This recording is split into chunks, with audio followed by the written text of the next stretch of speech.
represent the first time I've seen this, the red, green, and yellow. I thought this is a brilliant approach. Everybody gets to choose how you want to connect or not connect.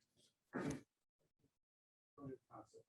It allows us all to get together in comfort. Oh, there's lots of ways to get together. All right. So I also want to welcome those who are first timers to a World Affairs Council event or who have been recommended before. We have a candidate from the Gateway Globes event from years ago. Yay. And the prize for traveling the farthest is not here now, from Chicago on our way from Kuala Lumpur. So make yourself known to Nadira at the MITA office in Chicago, and MITA is a long-term friend of St. Louis, and so we've got lots of activities that might happen in collaboration with the World Affairs Council. If we hadn't had the odd pandemic, we would have had a minister or maybe a prime minister. But I'm dropping hints that I can't deliver. But we've discussed such things. And I also want to thank Jim for visiting St. Louis. It's tough to give up living in Cambodia to come back and visit. When it's home, it is so tough. Yeah.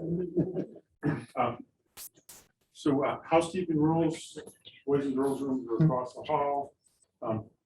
Downstairs, if you go out, the doors for security are locked. You won't come back in. So recommendation is stay for the duration. but if you do go out and phone somebody here, and we'll let you back. Any other housekeeping? Unless there's any questions. All right. Well, Thanks to Powers Insurance for hosting us. Such a wonderful, wonderful host. and my leave for the food. Well, Terry mostly for the food, but provided by Miley. Yeah. All right. All right. So I want to introduce Jim, but my key point is be thinking of questions. One of the most fun parts about these types of conversations is that you get to ask the questions that you want, and Jim will have some interesting things to say, I'm sure, and you'll have some interesting things to ask you. It's a safe environment. Nobody's recording anything. There's that. I suppose we can stop recording if you I'm glad you were the first guy to have to retract this thing. It'll happen again. So we are. So no swearing, that's all. A little background, I had to ask for some quick notes. One of Jim's progenitors was a founding member of the whole World Affairs Council in St. Louis. I'm going to tell you about that. But Jim grew up in St. Louis, educated in Northwestern, where he met Nancy, married in '98. And that was after the Peace Corps and before Thunderbird. Get that sequence. Thunderbird being American Graduate School of International Business. Worked for the U.S. Rice Council in the Africa office. I always wanted to go to Ivory Coast. I did business there long distance from Singapore. Moved to St. Louis in '92 with 2 children, and then was sent by American Soybean Association to cover Europe, Middle East, and the former Soviet Union. You've always got the light assignments. The fun ones. Went on to be the executive director of WISHH, which is the American Soybean Association's philanthropic human health program development, market development, and is now leading an aquaculture project for Cambodia. Also been very active with the IVLP program, those who have International Visitors Leadership Program, and Nancy has been a teacher in University City and was the administrator of University City Children's Center. But they are together in Cambodia, and some of the stories tonight will be about their life in Cambodia. So, Thanks, Larry. And you want to hit the start on the slideshow. So what we're doing, for those of you on Zoom and for those of you here, we've got a slideshow on loop. My goal try to be to just give you some ideas, some of the topics I chose, the slides around. Just a glimpse of life. The first one is life in Phnom Penh. But step back a minute, Cambodia, 15 million people population. For those economist types here, $76 billion GDP, which isn't real big for that region. And it's, you know, kind of low on the list, not as low as Laos, but it's not real big, but it's very active. The currency is real, but dollars are still the predominant currency being used. Those are the dollars that sometimes you get from the bank. The ones that you get mostly, they don't like. They like the new ones, right? So it is the Kingdom of Cambodia, the royal government of Cambodia. RGC is the acronym we use. The king is a symbolic titular head. It is a democracy led by an elected official. Tourism was until you know what happened, the number 2 contributor to the economy. It's been a major blow. It had at its peak 7 million visitors a year. Nobody's reporting how many visitors there have been for the last year, but I could tell you it was much closer to 0. So life in Phnom Penh. You've been seeing some things go by up there on the slideshow. Transportation. You know, we use this cliche: planes, trains, and automobiles. There used to be planes. A lot of that traffic doesn't happen so much anymore. The train system, every once in a while you see a train.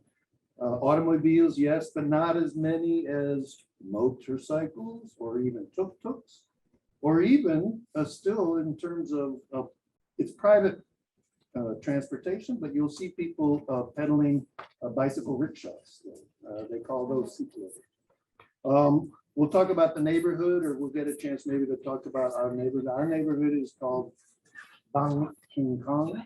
Bang means lake. Used to be a lake there. They filled it in. One of the first of the many lakes to be filled in. Maybe that's why we get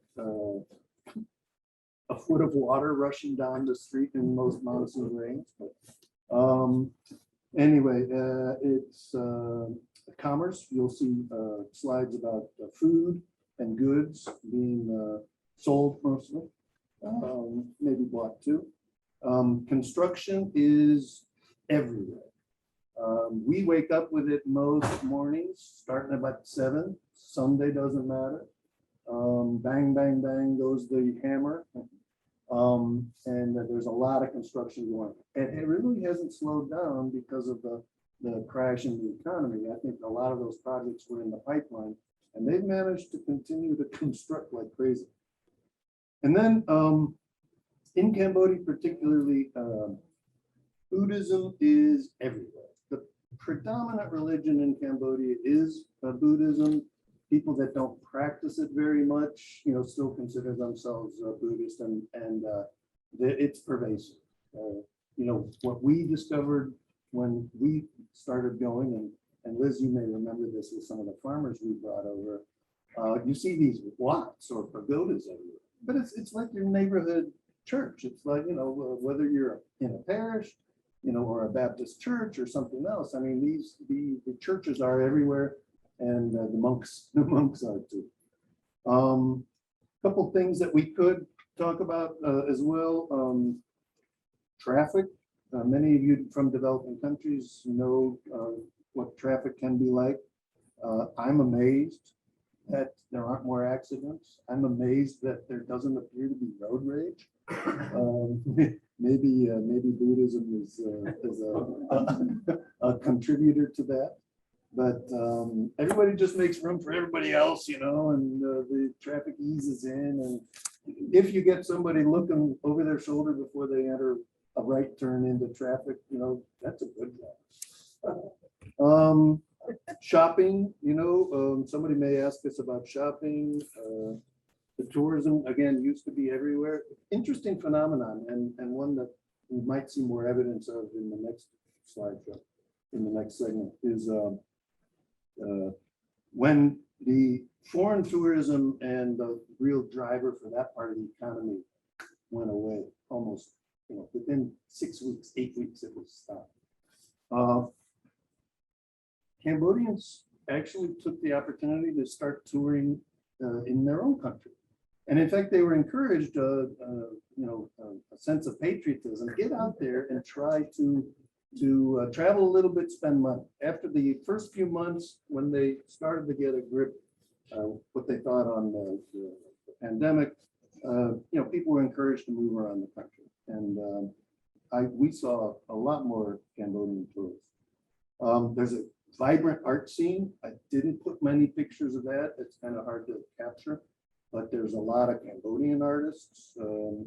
There's a lot of patronage of the arts, and it's not all religious art, although you probably see some pictures of that as well. So Nancy, if you wanted to jump in here at any point, feel free to talk. I want to make sure we leave time for questions. If anything that you saw go by, Pete's a question, and I was coached by the 3 different people in management and leadership at the World Affairs Council. It's questions are what's important. Let's open it up for questions soon. But Nancy asked me this afternoon, we were talking, and she said, "You are going to tell them about the lion, right?" Nancy on key. I was gonna say, as soon as we're done with the slideshows, we can pull Nancy up on the screen. Well, actually, we might be done with this one, although if people kind of like seeing the pictures again, we could, you're the boss of the Zoom. What is Nancy available? Nancy, you're free to talk. Oh, here she There is. About the lion. Okay. No, she's in university. We're going up to see her 94-year-old father tomorrow. And so she felt it was probably a wise decision to maintain maximum social distancing. Or maybe it's just because she didn't want to wear a mask.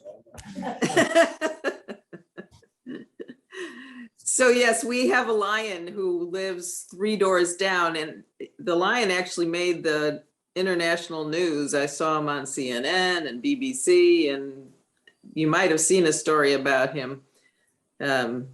So he lives 3 doors down from us. It's a full-grown male lion who was raised from a cub by a Chinese, I don't know if he's a Chinese Cambodian resident, but yeah, he's our neighbor. Yeah, and this lion roams freely in the compound. In fact, our neighbors in the building right next to ours are a couple floors higher. And they showed video taken from their phone of this full-grown male juvenile, a full-grown male, doesn't have the name, lion, walking the compound. So, and then apparently you managers will understand this perfectly, I'm sure. A disgruntled employee was trying to blackmail the guy, didn't get what he wanted and let the lion out. So one Sunday morning, the lion went for a stroll. Hey, life in Cambodia is kind of interesting. We all stayed in that morning. To be fair, the lion was recaptured quickly and put back in the compound. But he has a special dispensation from the president to keep his lion, because the lion is well cared for, and the president said it was okay. So do you want to do Q&A after every one of your It's up to you. presentations? I mean, You got a couple questions that Jonathan could ask here, and if anybody has questions in the audience. Absolutely. So this question comes from Philip the Ford. He asked, does Cambodia have its own cuisine? If so, how does it stack up? ooh, it does very much so. And that's one of the things that's fascinating about Southeast Asia. Everybody has, basically crossed borders and blended over the years, and yet there are distinct cultures, distinct languages. So Khmer cuisine, Nancy, what would you say? There's a lot more sour, I think. Sour soup is big. Fermented fish is big. Believe me or not, in the right proportion, fermented fish is okay. You know, not as hot as Thai cuisine. The pepper thing isn't a huge deal. Rice, but you know, rice is everywhere in that culture. But what you do with the rice might change. So Phil, thank you for the excellent question. Nance, you have a perspective on this? It's sort of a in between Vietnamese food and Thai food.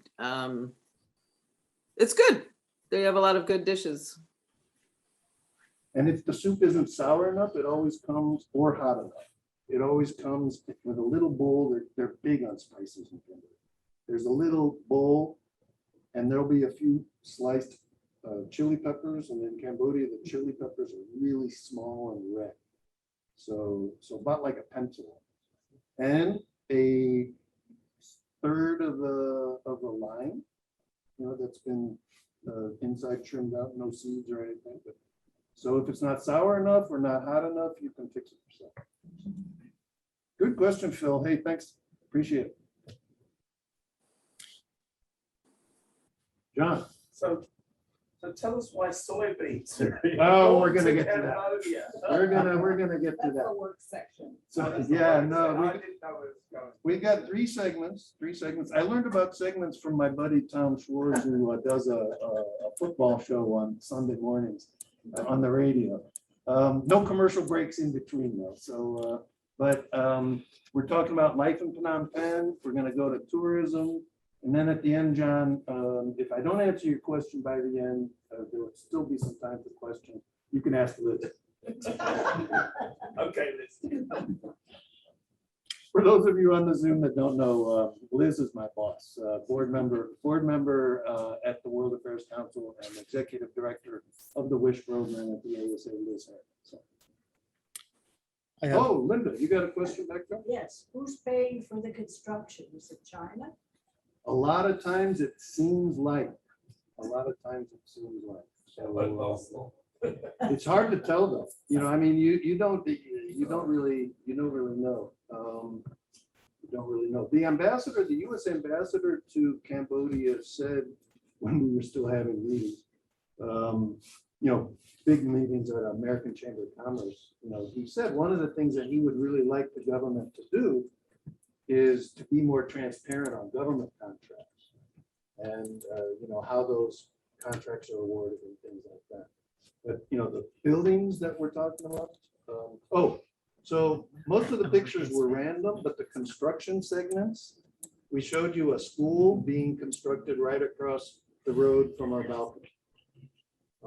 There had been a building there, but they basically gutted everything and added a whole nother piece onto the building. That's what you saw when the pictures were cycling by. From start to finish, Nance, I think they had started it before you arrived. Yeah. For the year, they had completely transformed the property to handle a bunch of schools. It was Used to 8 be months when they probably. had school, which they haven't for a year now in person. The kids every month, I'm sorry, the first Monday of the month, the kids would be out there singing the national anthem. And they did wait till after 7. That was good. But they're still not in school yet? They are just now going back to school. They're Cambodians are public schools are hoping to be open. I have to check it. I'm assuming most kids don't actually have computers or access to technology. There's a lot of private schools and a lot of parents pay a lot of money to get their kids various forms of education. So many of the schools we knew that the Singapore Genius School, which is the one just across the street from us, could very well have had some online stuff, but But the average Cambodian. oh no, not the public. What's a capital? Capital is Phnom Penh. So that's What's a capital income in dollars? oh, that's a good question. Per capita. Per capita income. No, I don't know. I don't know. Or It used to be you could look in the CIA fact book, but, Per capita income of Cambodia. I'll look it up. I'll do that. that's fantastic. Sounds like we had another question online, and then maybe we need to keep going. Yes, I have another question from Philip DeFord. He's asking, Cambodia made news with the Pandora Papers. Is that a big deal? Ooh. Nance, you're the one that reads the I didn't read about anything related to Cambodia specifically with the Pandora Papers, so I don't really know. We've been in the US, so since that came out. Well, let's just say that if the wrong people, or maybe the right people, depending on how you look at it, are on the list, then they're not going to be in the newspapers that are published and put out there. Nancy, can we test your audio one more time real quick? Sure. Not loud enough. So Jim, do you live in like an English speaking? Oh, never mind. Sometimes it Yeah. will, yeah, yeah. Yeah, that's how you could Speakers describe help. BKK. Mhm. Yeah, it's the rents are higher, a lot of extra, I mean, Yeah, we the tested balance all, or is it's just, definitely this is the one tilted speaker more that's towards working right now is on this expats, computer, so that's, and especially European expats. we didn't realize Nancy was gonna be on Zoom. Yes, please. Can Cambodia supply higher education to those who want it? They have a number of universities, and I don't know the number off the top of my head. Many of them are private. And I think they are offering, I'm quite sure I've looked at resumes with masters, local masters. But many of the people, especially the people in my industry or that are looking for jobs in our industry, have done some education, especially the masters offshore. So a lot of Asian universities, Singapore, Australia, New Zealand, we hired part-time a very competent young lady who did a master's in development science. I think we better get moving on here. John, I know you. You can ask me a question later. Let's have it from a Alright, guest. so away. besides China, who's the biggest foreign investor to Cambodia? Another question for you. I would have brought my computer.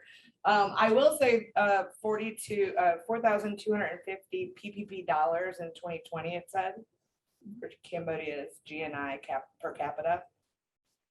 That puts it middle income, no? 4,000 plus. Okay. And then Laos is 7,790, just for comparison, and Wow. Vietnam is 8,200. Wow. And they all sound, well, that, chalk that up to your smaller population, I guess.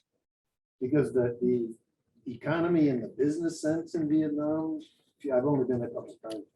Somebody here knows about Vietnam than I do. But you just have a feel it's much bigger. Anyway, with a lot more people that could be. So I'm sorry, I don't know the other direct foreign investment figure. Sorry. Not much. Thank you. There is some American investment, and I've been a member now of the American Chamber of Commerce for a year. And we had a panel with a couple guys that are invested in agriculture. And so, all right, what do you think? Shall we move on? Yes. Do people come here to look at pictures of temples and pagodas and things like that? So let's bring up the next.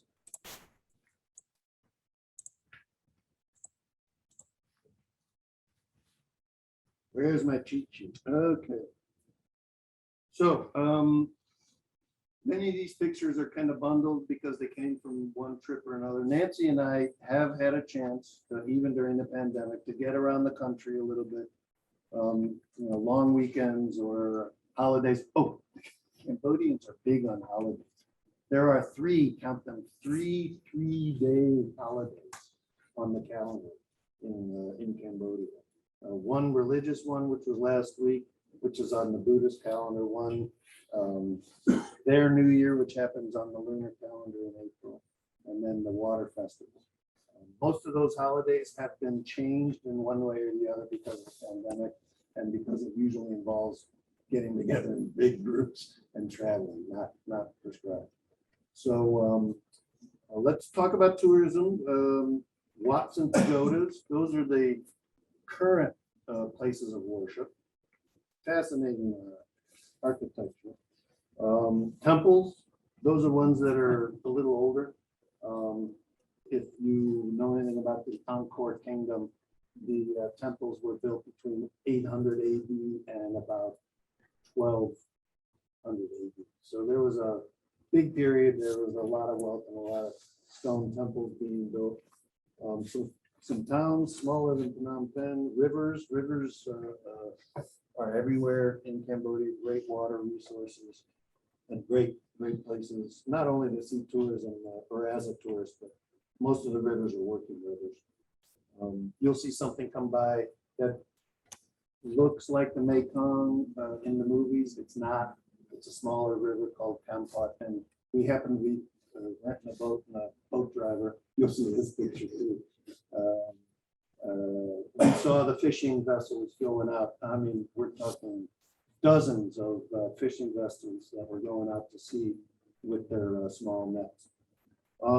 And then, of course, there's the ocean. And that's an attraction as well. So, Angkor Wat itself, I did some research on that. I think it's like 62 square miles. It's a phenomenal site. There's 72 temples that they say are worth visiting.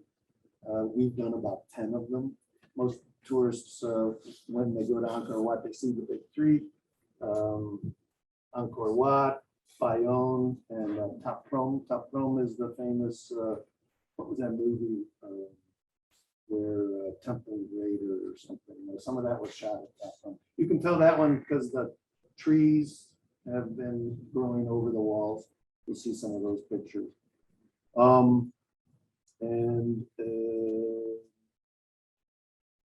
That's pretty much it for my notes.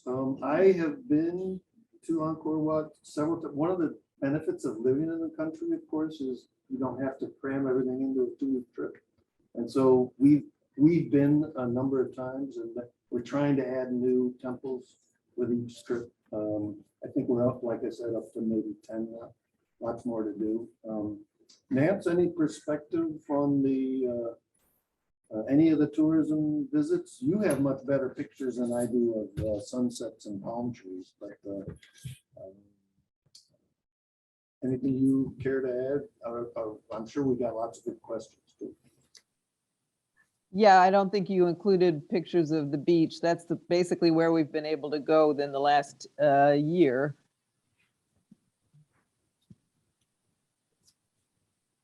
It's very easy to socially distance on the beach. Yeah. We had to cancel a vacation because the town got shut down and got locked down for about a month. Any questions?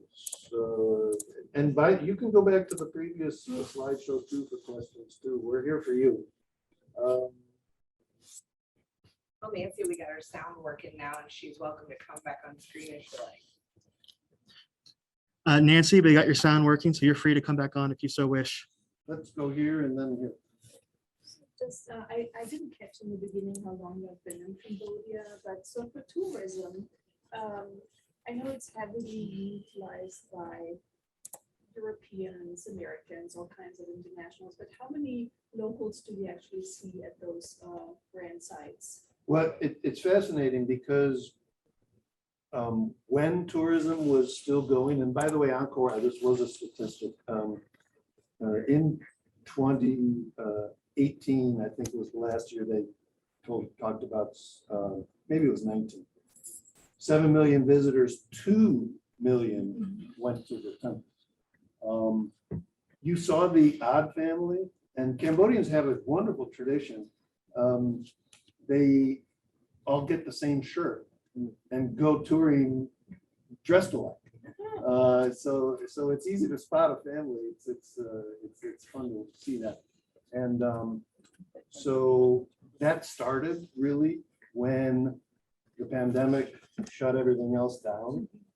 They get in for free, by the way. They don't have to buy a ticket. They have to prove nationality. And the tourism really stepped up. And I've had friends that have lived there since the UN pretty much put the country back together. And remember going to Angkor Wat when there wasn't a system where nobody went. And they stopped going because of the tourism. But this has been an opportunity for them and for us too, to see the temples in a completely different way. A number of those pictures, that you saw, even that wasn't as crowded as it was the year before. This was during the time the pandemic was starting to ramp up. Tom. Attitude toward you as an American? Anywhere, did you ever feel any? No, in Cambodia, Cambodians are by, I think, nature, culture, everything, very accepting, very welcoming. And so I didn't get that impression. I have a number of French friends. I don't think they've had a different response. The French left a long time ago. I mean, they haven't all left. I mean, it's still the most prevalent, it's the largest expat community. French language is pretty much gone. Nobody speaks it anymore by choice, except people that are our age. It's fun to meet a Cambodian who is willing to talk to you and remembers French from high school, which means that they have survived. Yeah. So anyway, yeah, I people were but they also keep a lot to themselves. They might not be all that happy with you for whatever reason. Maybe because you try to bargain. They're not big bargainers in the market, in Africa. Gina, you know this. You better start below half and hope you stick close to half of what they said originally. The Cambodian markets don't work the same. Wait, she's next. I'll come to you, Terry. Yes, please. Speak about the role of women in Cambodian society and what might young teenagers look forward to. Nance, a question from the audience. Did you hear it, by the way? Yeah, I heard it. Okay, good. You want to go first? I don't really know that much other than the fact that you see as many women in, for example, the bank, if you go in, or stores and everything else. So the educated women seem to have a lot of opportunities. Some of the traditional attitudes seem to be changing, but I think a lot of them are still the same too. So, but I don't know, you work with them, so you have a lot of female employees. I do, and it's not necessarily, trapped for service industries or things like that. Some of our best interns, aquaculture interns, are young ladies that want to do the science, that want to learn how to raise fish. That's very encouraging.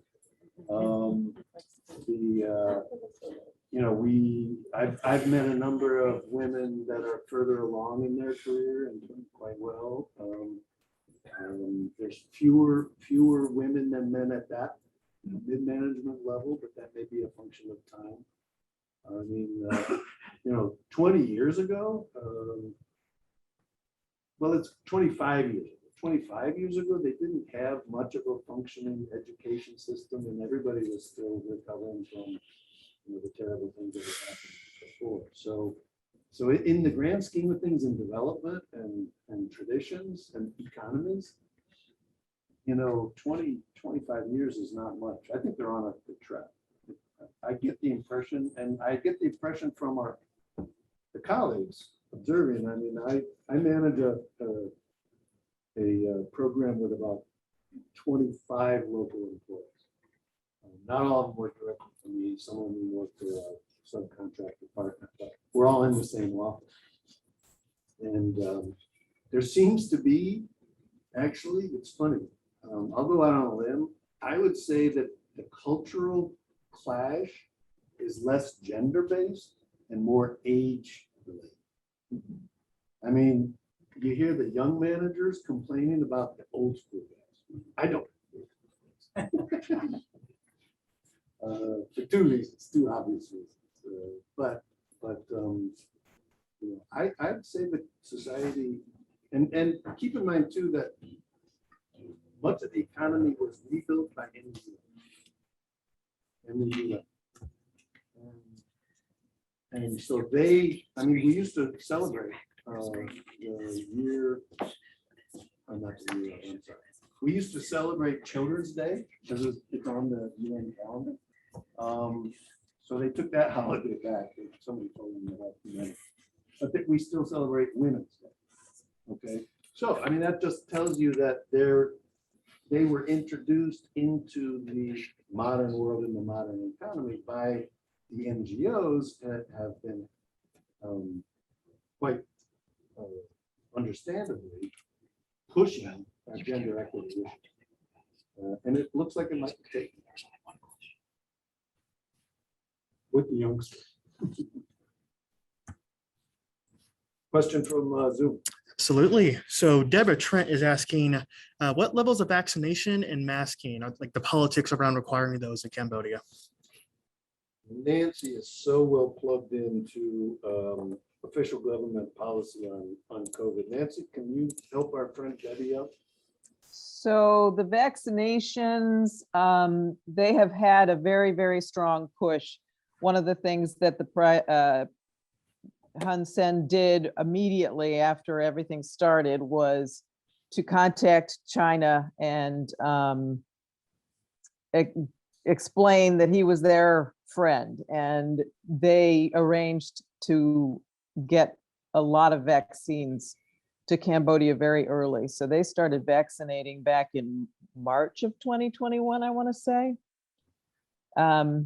And they've mostly vaccinated with Sinopharm, Sinovac, and AstraZeneca. AstraZeneca for older people, people 60 and over, because the testing in China wasn't really done much with that age group. So they offered, you went to your local Sangat, your local neighborhood, and got vaccinated. And Cambodians were, for the most part, from what I could see, very anxious to get vaccinated.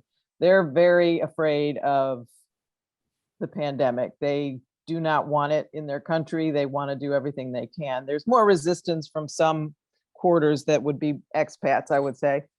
But most of the people we know who are expats were just as anxious to figure out how to get vaccinated. So Phnom Penh is like 95% vaccinated, and that's 12 and up.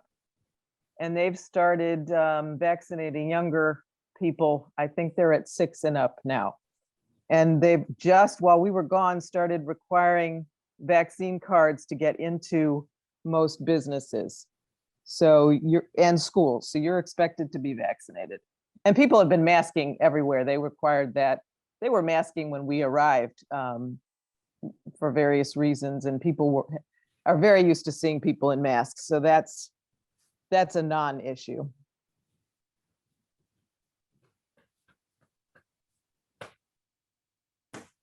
Other questions on Zoom?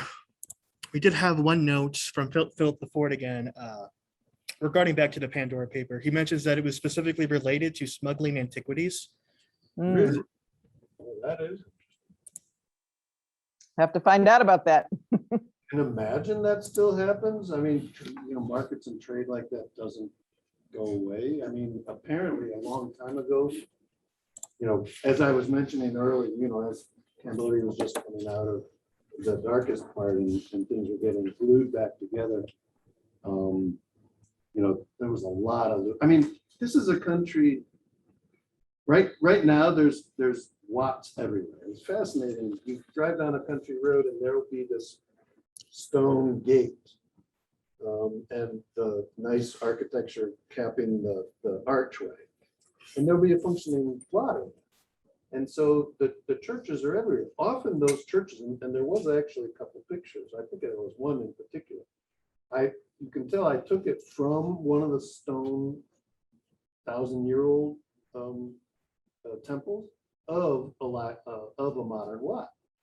And so religious places are religious for some reason, not sure what it is, but the Wats tend to be constructed, outside of the preserved, UN heritage site. Modern Wats get put up next to crumbling 1,000-year-old So, looting antiquities. So, yeah, I guess, and if you get a control on that, Phil, you know as well as I do, the price goes up. Price goes up, there's more money in it, and I guess you have to send your money to Panama. What influences a growing Vietnamese economy on Cambodia? Is that kind of spilling over to?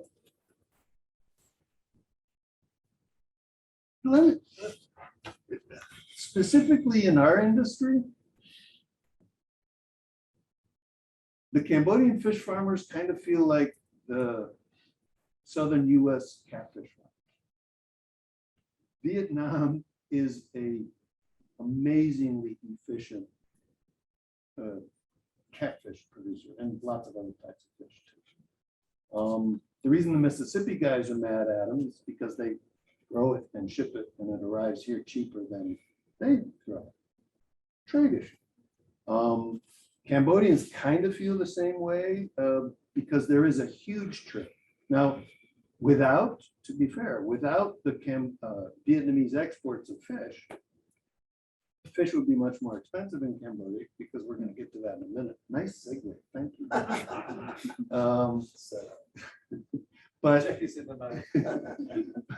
But they're getting to the point where they don't like their prices to be depressed. The city folk like it fine, but it's a distorted market. And so Vietnam's using aquaculture as an example, but it's an example that's repeated in many other products and many other sectors, including pharmaceuticals and including lots of other stuff.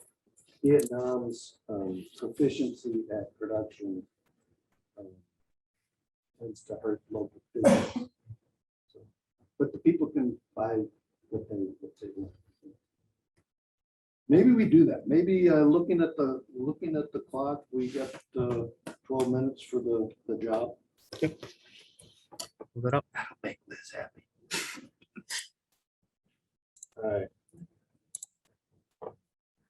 So I'm gonna have to peek over my shoulder this time because this is an old-fashioned PowerPoint. Sorry.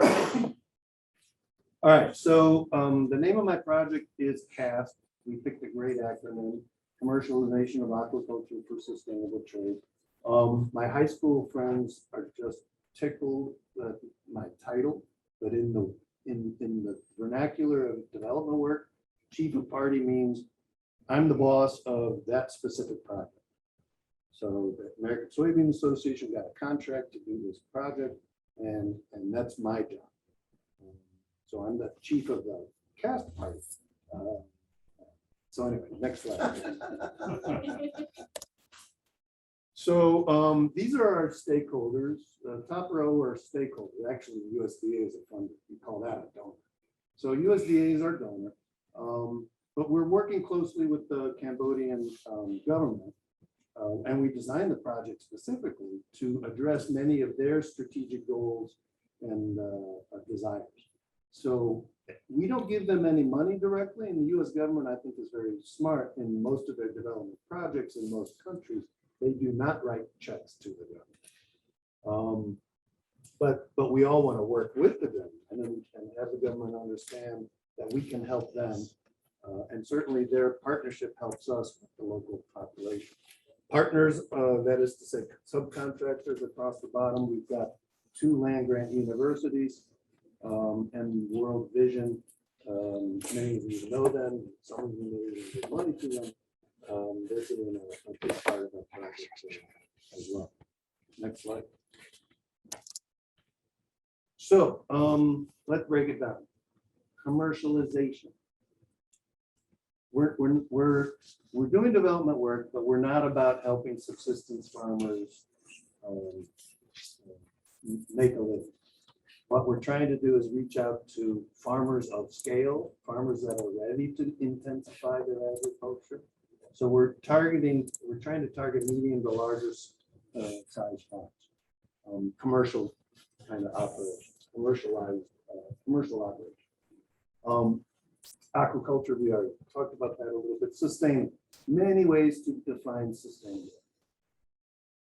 it's great that we can use environmental sustainability because who asked about soybeans? By raising fish on vegetable protein, you reduce the need to loot your future fisheries resources by feeding your bigger fish, your smaller fish, which is a big problem in Cambodia. Just getting them to look at using modern aquaculture techniques and properly compounded feed is going to help their environment. But it's also going to help them economically because the rest of the world has cottoned on to farming fish. If you do it right, you save money. And so economic sustainability is also really important. If you got a commercial operation, you're not going to be around next year if you don't make money. So, and you make money lastly by trade. Farmers got to have somebody to sell to, right, Phil? Right. Somebody's got to be ready to buy the product. So trade really is what makes certainly a lot of the world go round. And we talked a little bit about the Vietnamese trade, but internal trade, and I'll get to that in just a second, linking the different links of the value chain is what is helps sustain trade. So next slide. So the aquaculture value chain starts with input. And that's true of most agriculture as well. If you're going to use improved seed and in animal agriculture feed, these are techniques that you can teach, that people can learn. And in Cambodia, they want to learn more. They need to learn more.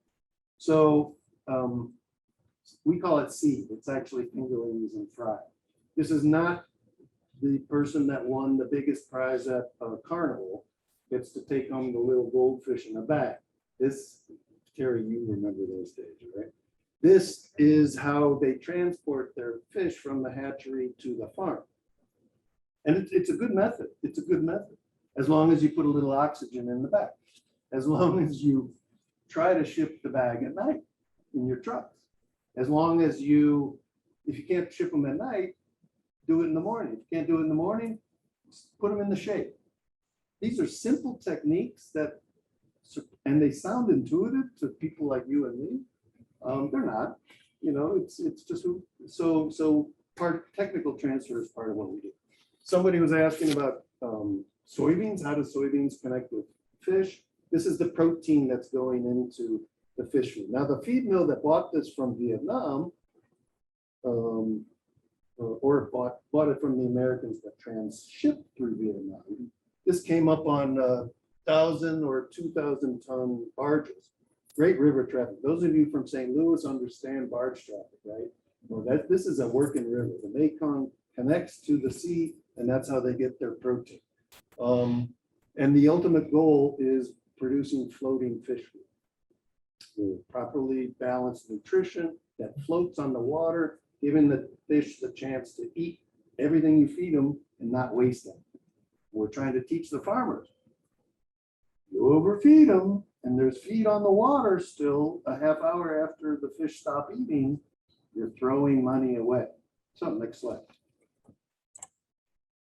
I'm guessing, yeah. Soybean meal here. I mean, soybean meal comes from processing the beans. It's the protein sector. We had just met this guy. He had spent $1 million building a fish farm. He didn't know about us. We didn't know about him. I'm hoping he built those ponds right. But we can help. If somebody comes to us before they dig the ponds, we certainly can help. That comes in that manual you see, 17 topics of good aquaculture practices as defined by the ASEAN nations. They're probably destined to overfeed here. That looks like a lot of feed. That's a big pond. And when they come to eat, that's a lot of fish. But you don't have to know how much to feed. You just feed them. You figure out if they stop eating, stop feeding, and then go back later in the day and feed them again. Basic techniques, again, that are a revelation to our farmers. And new technologies. I wanted to mention new technologies. And also the support that this project is getting from the Soybean Association and the Checkoff Board, doing some testing in Cambodia of unproven technology in pond raceways. That's what's in the middle of it. Further intensifying intensive aquaculture. Next slide. You know, Jim, I might comment. Most people may know that, but I believe U.S. soybean farmers are still the largest investors in aquaculture, non-governmental. People have no idea. I've been off, I was chairman 12 years ago, so it's a long time ago, but we have aquaculture research going on all the time. New Hampshire, Purdue, out in Washington. And then I think you was with me, Jim, when we went to Shanghai and the Yangtze River. And they first started feeding the fish soybean feed that floated. And you could go down through the pond. And we walked down through there. I think it was the mayor of Shanghai with us. We walked down through there, and the ponds that feeding the old feed sunk, at the bottom, they were dirty. When we had it there, they were clean. I mean, you didn't take a PhD to figure out what you're doing, and that's what you're saying. And farmers everywhere, if they see it, they'll believe it. So we're trying to bring it to them and doing demo ponds and that. Next slide.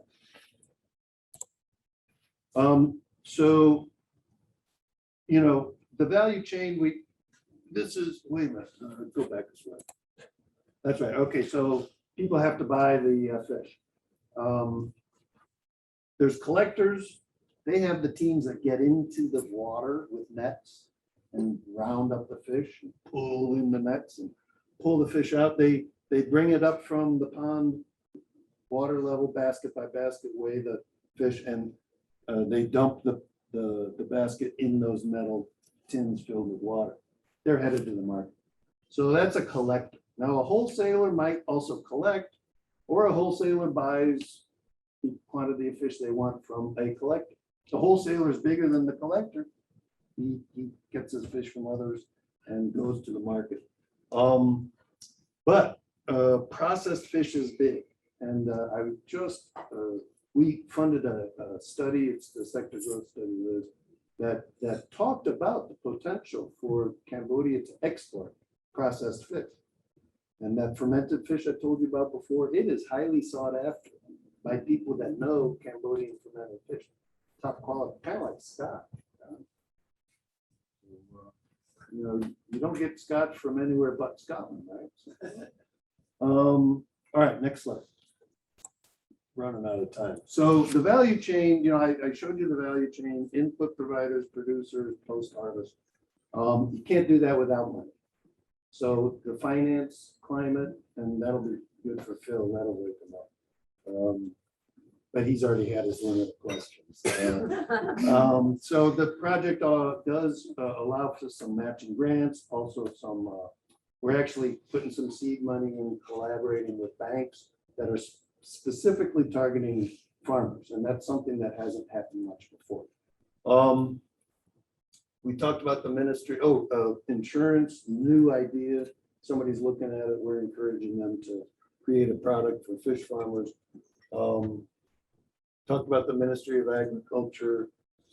Somebody asked about education earlier. The agricultural university there has an aquaculture department, and we have a close collaboration with them. Not just training interns and then putting the interns in the industry, but also demo plots. I said demo plots. Demo ponds. And but also setting up a certificate of aquaculture producer for the local industry.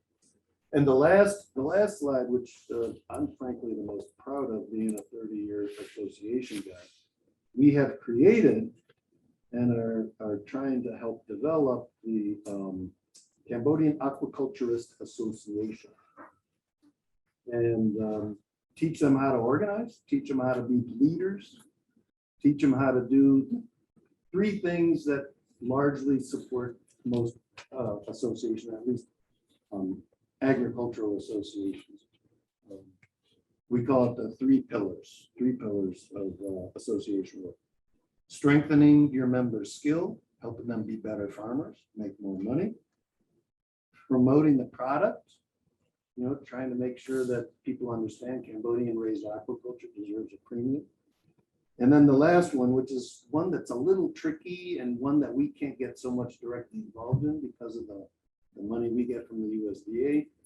We're not really teaching them how to lobby. Apparently they know that already.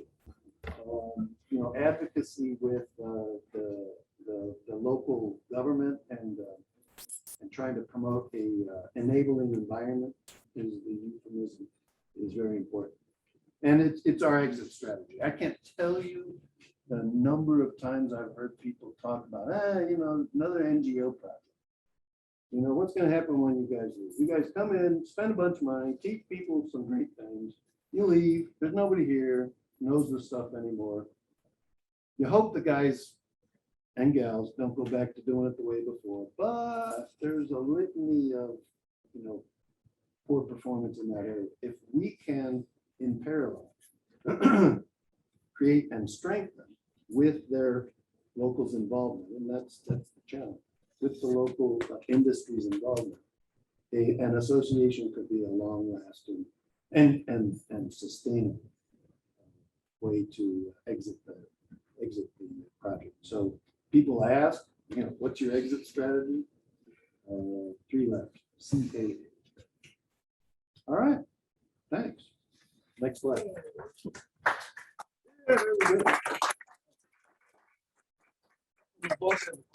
Yeah. I think a lot of times people are really interested in, okay, this is great, but what really happens behind the scenes? I think you should tell the story about the ambassador visiting the town recently. And everything involved in the background. Yeah, that brings Diplomacy involves a lot more than. brings in so many elements, doesn't it? I think you should just tell that story real quick. Okay, well, here's the American side of the story that was posted by the ambassador's communications department within hours after the visit to one of our beneficiaries. So, ambassador's trip, supposed to be in February, postponed. Supposed to be in May, postponed till who knows what. We get the call. Ambassador is coming next week. Next week is the week before the end of the fiscal year, when all of our money is supposed to be spent, all of our projects are supposed to be, you know, gathered all the data. You know, this. Yes, sir. So one of our protocols is to let the local authority know that we're going to have a meeting. Somebody said, well, you know, ambassador visit isn't kind of like the normal meeting. So maybe we should let the national government know that he's going. Yeah, good idea. Let our counterparts at the Fisheries Administration. Oh, thanks. We'll let the higher ups know. 1 hour, maybe 2. The minister wants to come. You know, the embassy said no more than 10 people at the table. Social distancing, right? COVID protocols, right? The minister never goes anywhere with less than 50 people. We'll try. But you know, we don't really get to tell the embassy how to do things. We know you'll try. Well, it's 7 now, and so long story short, many days of discussing things back and forth, wondering how to work this out.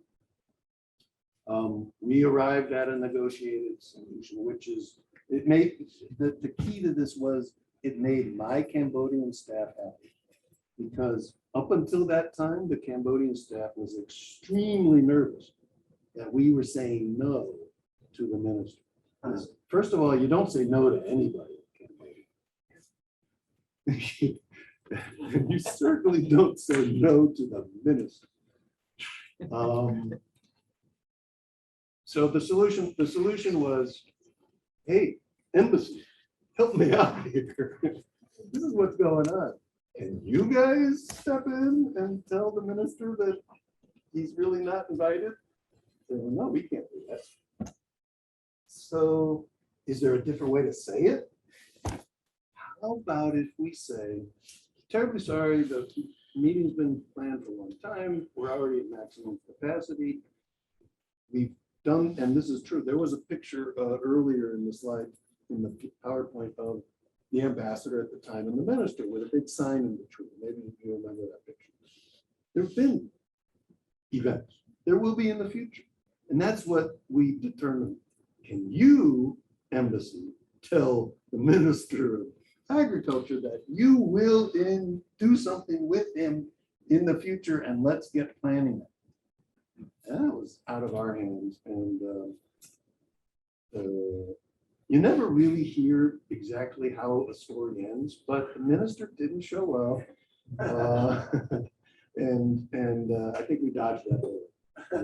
But, you know, I mean, the amount of time it took just to manage that issue, much less prepare for the ambassador's visit and get a nice tweet like this, which I hope you're going to figure out how to use here stateside. That's your job. My job is to do the event. Your job is to get the communications going. So, but anyway, it was an interesting experience. I got a question here from Deborah Trent. Is there marketing and cooperation with the Cambodian diaspora? There are upwards of 300,000 in the US. Did she read our report? Not yet, because there's. Oh, yep. So the question is there marketing and cooperation with the Cambodian diaspora? There are upwards of 300,000 in the US. And LA's got a huge number. So we think that that product you saw before, the smoked dried fish, would be a big seller. And it isn't just us. The economists that put together the sector growth study pointed that out as a very good potential. But I mean, because we raise fish here in the States, there's a whole phytosanitary regulatory process that and USDA is the one that helps run that.